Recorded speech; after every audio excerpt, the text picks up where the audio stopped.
Oneshell Media International proudly presents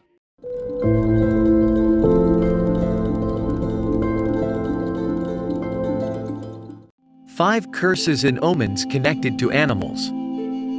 The harbinger of death. Only found on the African island of Madagascar, the is a bizarre, big-eyed, long-fingered primate that finds itself more closely related to chimps and humans than the lemurs associated with the island.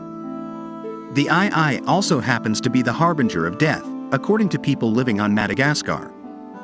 The primary basis for such a cursed creature's reputation comes from the fact that the isn't afraid of humans and will often walk up to people, completely unashamed of its arguably jarring appearance.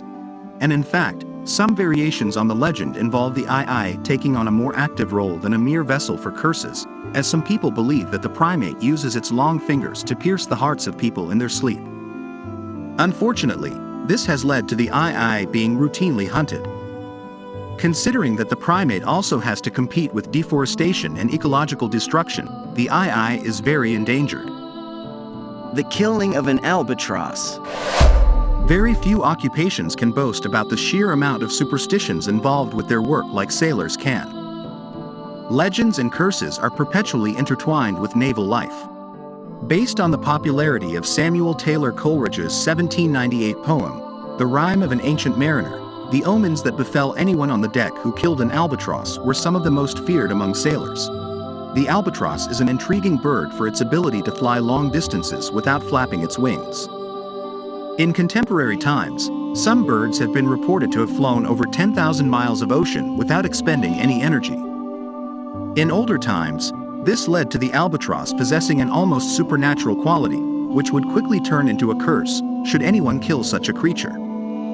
However, as Coleridge's poem exemplifies, a sailor can ward off an ill fate at sea should they wear the albatross around their neck. Owls, portent of witches. Owls are often seen as a conduit of wisdom, but in Eastern Africa, in countries from Zimbabwe to South Africa, these nocturnal birds of prey don a more sinister reputation.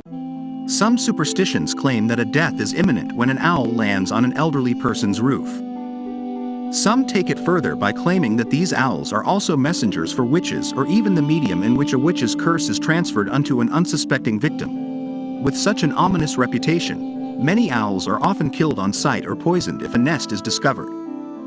However, ecological movements have been put in place to wipe the cursed reputation away from the birds of prey due to their significant impact on the environment as keystone predators.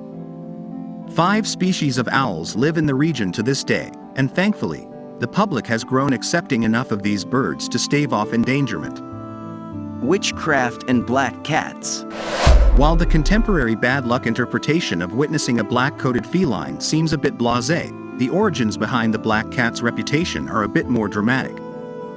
The story begins with Hecate, the Greek deity of witchcraft. It was said that Hecate kept a black cat as her familiar, and in 1233, Pope Gregory IX made matters worse for these dark-colored felines by declaring that they were also familiars to Satan.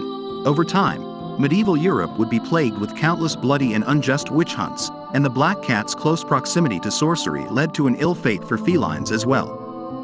Sightings of a black cat often indicated that a witch lived nearby. While superstitious folk took the cats as a bad omen, they were an even worse omen for any woman living on the fringes of society, soon to be judged a witch. The Witchcraft Association would persist across Europe until the 19th century and even cross over to America. Ravens in the Tower of London. Many an Englishman claims that the Kingdom of England would fall lest a raven remains in the Tower of London. And unlike most superstitions throughout history, this one is rigorously upheld well into the present.